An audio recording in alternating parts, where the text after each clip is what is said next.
AIDS adalah penyakit yang serius dan dapat mengancam jiwa. Virus HIV menyerang sistem kekebalan tubuh kita, membuatnya lemah dan juga rentan terhadap berbagai infeksi. Penyakit ini sudah ada sejak lama, tapi saya masih ingin meningkatkan awareness kita karena HIV/AIDS ini adalah penyakit yang memiliki stigma yang kurang baik dan juga mitos yang keliru. Bersama saya Dr. Gama, yuk kita bahas topik hari ini hanya di channel Kata Dokter.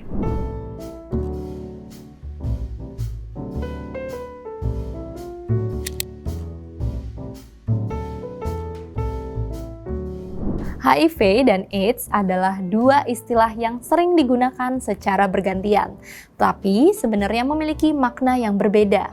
Nah, HIV sendiri atau Human Immunodeficiency Virus adalah virus yang menyerang sistem kekebalan tubuh manusia. Nah, virus ini melemahkan kemampuan tubuh untuk melawan infeksi dan juga penyakit. Jika HIV tidak diobati, infeksi ini dapat berkembang menjadi AIDS atau Acquired Immunodeficiency Syndrome. AIDS merupakan kumpulan dari gejala infeksi penyakit HIV pada tahap akhir, di mana sistem kekebalan tubuh telah sangat rusak dan seseorang menjadi rentan terhadap berbagai infeksi oportunistik. Logikanya seperti ini, di dalam tubuh kita terdapat beberapa bagian yang berfungsi untuk pertahanan tubuh, yaitu imunitas tubuh. Nah, imunitas ini adalah seperti tentara perang yang berada di dalam tubuh kita. Sedangkan virus HIV tadi datang untuk menyerang langsung imunitas tubuh atau pertahanan utama dari tubuh tadi. Nah, pada saat kita tidak memiliki pertahanan utama, tentunya penyakit apapun, bahkan penyakit yang ringan seperti batuk dan pilek bisa menjadi penyakit yang berat pada tubuh seseorang yang menderita HIV. Nah, hal itu tentunya akan menjadi berbahaya. Jadi, daya tahan tubuh tadilah yang diserang sehingga berbagai macam penyakit yang ringan sekalipun akan mudah masuk ke dalam tubuh dan menjadi berat pada pasien-pasien HIV.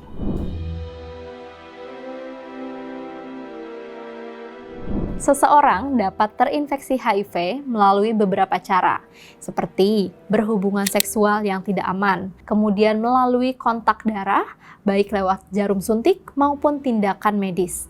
Nah, bisa juga melalui cairan-cairan tubuh, salah satunya adalah ASI, terutama melalui perilaku yang beresiko. Orang-orang yang memiliki banyak pasangan seksual, terutama jika mereka tidak menggunakan kondom, berada dalam resiko yang lebih tinggi. Nah, selain itu, orang yang menggunakan jarum suntik secara bersama-sama, contohnya pada penggunaan narkoba, juga beresiko sangat tinggi terkena HIV. Gender juga mempengaruhi resiko, misalkan pada perempuan cenderung lebih rentan terhadap infeksi HIV karena berbagai faktor biologis dan juga kondisi sosial. Orang-orang dalam komunitas tertentu seperti pria yang berhubungan seksual dengan pria atau LSL juga memiliki resiko yang lebih tinggi. Intinya, penularan HIV itu bisa ditularkan melalui 3 hal. Yang pertama adalah hubungan seksual melalui cairan seksual, kemudian kedua bisa ditularkan melalui darah, dan yang ketiga adalah melalui cairan ASI.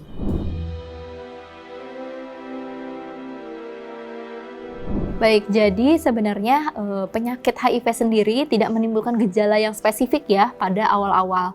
Namun seiring dengan berjalannya waktu, dengan imunitas yang turun, dengan viral load yang meningkat juga, itu bisa menurunkan daya tahan tubuh sampai di tahap yang paling rendah, sehingga penyakit apapun bisa timbul. Bisa terjadi jamur di area mulut atau dinamakan kandidiasis, bisa juga terjadi infeksi jamur di area paru-paru, kemudian bisa terkena TB paru dengan sangat mudah. Lalu seseorang juga bisa terkena infeksi pencernaan seperti diare yang berkelanjutan dalam jangka waktu yang lama, dan bahkan ada penyakit-penyakit lain yang bisa menurunkan berat badan secara drastis. Jadi apabila terdapat infeksi-infeksi yang berulang dan seringkali mudah terjangkiti di seseorang, tentunya harus diperiksakan, apalagi jika seseorang tersebut memiliki faktor-faktor resiko untuk terkena HIV, tentu perlu dipertimbangkan untuk memeriksakan HIV di fasilitas kesehatan.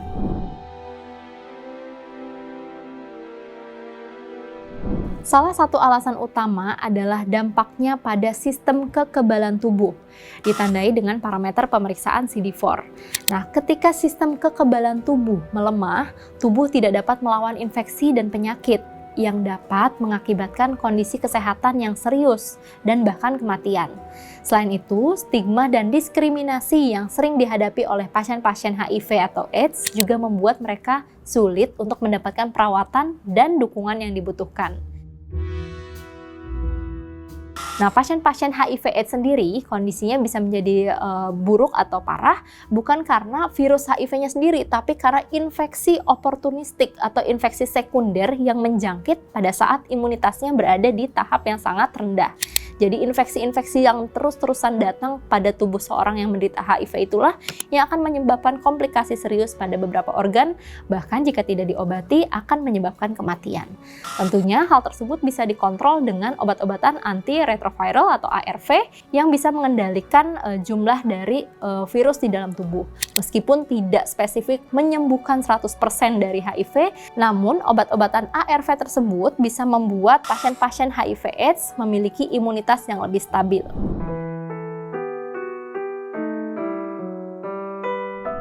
Meskipun HIV/AIDS merupakan penyakit yang sangat serius, tapi tetap ada harapan. Dengan pengobatan antiretroviral atau ARV, orang yang hidup dengan HIV dapat mengelola virus tadi dan menjalani hidup yang panjang dan juga sehat. ARV bekerja dengan menekan replikasi atau perkembangbiakan dari virus, sehingga jumlah virus dalam tubuh dapat diturunkan ke tingkat yang bahkan tidak terdeteksi. Ini tidak hanya membantu menjaga kesehatan orang tersebut, tapi juga mengurangi resiko penularan kepada orang lain. Selain pengobatan, tentunya dibutuhkan dukungan sosial dan pendidikan yang sangat penting, karena masyarakat harus diberikan informasi yang banyak tentang HIV/AIDS, agar dapat mengurangi stigma dan meningkatkan pemahaman tentang bagaimana sih cara mencegah dan perawatan yang baik pada pasien-pasien HIV. Dengan kombinasi pengobatan yang tepat dan dukungan yang baik, seseorang yang hidup dengan HIV tentunya dapat memiliki kualitas hidup yang baik dan juga hidup yang sehat sama seperti orang lainnya, serta bisa berkontribusi positif dalam masyarakat. Untuk beberapa populasi yang beresiko, biasanya tenaga kesehatan aktif untuk melakukan case finding dengan melakukan pemeriksaan rutin orang-orang tersebut. Nah, pemeriksaannya itu dilakukan dengan pemeriksaan darah, bisa dilakukan dari ujung jari atau pengambilan darah melalui vena. Dilakukan dengan mendeteksi apakah ada antigen dari HIV tadi. Nah, pemeriksaan biasanya juga dilakukan pada pasangan-pasangan yang hendak menikah. Ibu hamil yang hendak melahirkan juga disarankan untuk melakukan pemeriksaan HIV. Atau teman-teman yang memiliki gejala yang tadi sudah disampaikan, lalu ingin memeriksakannya secara berkala, bisa juga dilakukan di laboratorium terdekat dengan melakukan pemeriksaan darah, dan hasil apakah HIV tersebut reaktif atau tidak tentunya bisa didapatkan dengan cara akurat. Sudahkah Anda mendapatkan informasi yang bermanfaat dari video ini? Jangan ragu ya untuk membagikannya kepada orang lain. Semakin banyak orang yang tahu, semakin banyak juga kita bisa mencegah penyebaran HIV. Kamu berhak sehat, jangan sampai sakit berlanjut. Saya Dr. Gama, kita bertemu lagi di episode berikutnya. Bye!